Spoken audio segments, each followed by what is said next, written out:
Моторциклистите се луѓе кои имаат посебна почит. Се што заслужува го добива нивното внимание, било да му е името големо или мало. Затоа и Ејцма е просто преплавена со малку познати или сосема анонимни производители на моторцикли. Има место и за чудни иновации, како што е најновиот модел на швајцарската компанија Quadro со назив Кудер. Тој не е ништо друго освен скутер со 4 тркала, за чие навалување во свиоци се грижи посебен хидрауличен систем. Електронски контролиран, тој му обезбедува исклучителни динамички квалитети, прецизно управување и поголема стабилност. Заради конструкцијата, ергономијата е извонредна, а менувачот има и степен за возење наназад. На располагање во две верзии со бензински и електричен мотор, а голема предност е што може да се вози со Б категорија. Истото важи и за другите новитети Nuvion и QV3, кои со своите 3 тркала се наменети за помалку алтернативните купувачи. Електриката е основната тема и во настапот на ломбардиската ME Group, која со своите мини скутери има амбиции да предизвика еволуција во урбаната мобилност. Едноставноста преовладува и во дизајнот и во конструкцијата, која е изведена од две верзии, со електромотор од 2,5 и 6 киловати. Првата постигнува максимални 45, втората 80 км на час, а голема предност им е што на нив може да се возат двајца. Цената во Италија им изнесува 5,5, односно 6.500 евра. На радикален пресврт на ова поле се надева и кинеската компанија NIO. Основана е пред само 4 години, а веќе има импресивна гама електрични двотркалци. Додека едните изгледаат како играчка, другите се навистина сериозни производи со автономија од 150 км. Електромоторите кои се производ на Bosch, а батериите на Panasonic. Во Европа ќе бидат лансирани идната година по засега непознати цени. Својата палета на Ејцма кинезите ја дополнија и со новата линија електрични велосипеди, чии батерии може да се менуваат. Иднината слично ја гледа и италијанскиот Полини, кој е познат по производство на мини моторцикли и делови за тюнирање. Нивниот штанд беше преплавен со велосипеди електрични представени под имињата на други марки, меѓу кои и некои автомобилски. Карактеристиката на сите им е едноставниот дизајн, прецизната изработка и технички напредната конструкција. Електриката се среќаваше и кај Фантик, каде малиот Исимо предизвикуваше вистински дилеми како да се класифицира. Габаритите од една страна го сместуваа меѓу велосипедите, а дебелите тркала на половина пат до скутерите. Затоа придонесува и решеткастата конструкција, која е уникатна и досега невидена ни таму ни ваму. Вакви недоумици имаше и во класичната ендуро гама, која сега е збогатена со двотактниот XE. Технички е базиран на Yamaha YZ, чиј мотор од 125 кубни сантиметри ги задоволува Euro 4 нормите. Друштво му правеше и специјалната едиција на Caballero 500, со која италијанската марка го одбележува својот 50 годишен јубилеј. Многу слично изгледаше поставата и на шпанскиот Риеху, кој исто така е насочен кон авантуристичкото возење и ги користи агрегатите на Yamaha. Сепак, за разлика од Фантик, нивната гама е малку поширока и вклучува и други моторцикли наменети за секојдневно користење.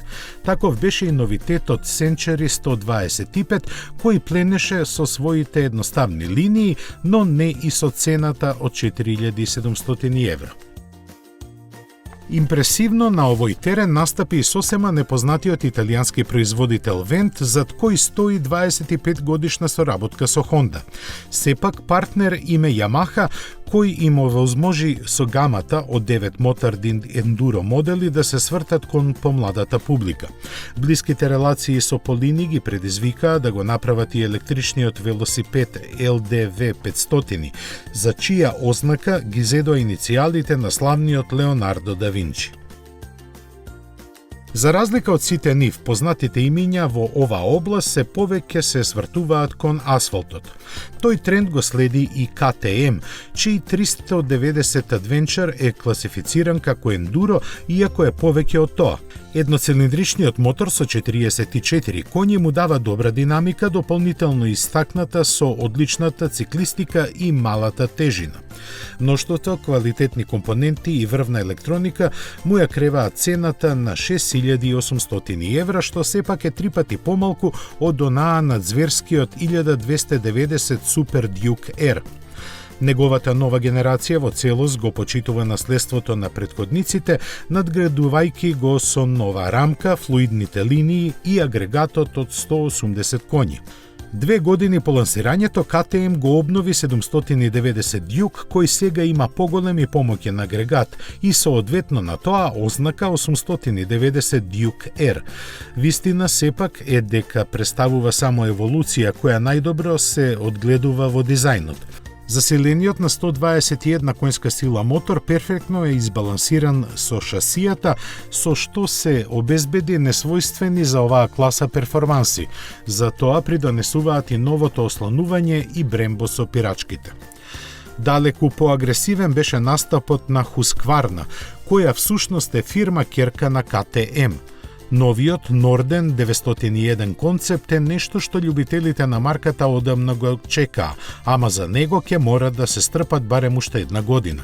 Се одликува со типичен минималистички дизајн, истакнат со грубите пневматици и маркантната појава. Првиот поглед кажува за намерата да се даде една поинаква интерпретација на ендуро сегментот, во што ќе помогне и двоцилиндричниот агрегат, чија моќност не е објавена. Јавноста сепак дозна дека тој е истиот од КТМ 890 Duke R, што е само уште еден плюс за овој атрактивен тюнинг авантурист. Ниту останатите славни мотопроизводители не им останаа должни на публиката во Милано. Moto Guzzi ја покажа травел верзијата на V85 TT, која магепсува со комбинацијата на својот конзерватизам и поживиот тюринг дух. Moto Morini се представи со Seimetsu, кој е првиот моторцикл направен на новата платформа. Нејзините пропорции ветуваат добро задоволство во возењето, кои неговите 48 коњи сепак нема да ги обезбедат. Истиот мотор го има и новиот Escape, но за него тие се сосема доволни.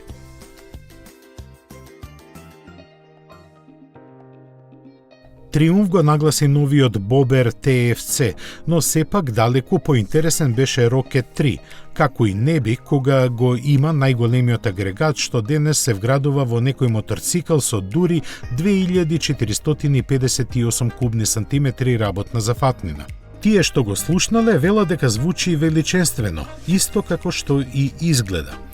Силата од само 167 коњи мора да се носи со тежината од 290 кг, давајќи му за ваков монструм очекувани перформанси. Чини 29.000 евра. Далеку поевтин треба да биде интересниот Harley Davidson Bronx, кој е опремен со еднолитарска верзија на новиот Revolution Max агрегат со 115 коњски сили. Колку точно ќе чини, ќе дознаеме дури во 2021 година, кога ќе се појави на пазарот.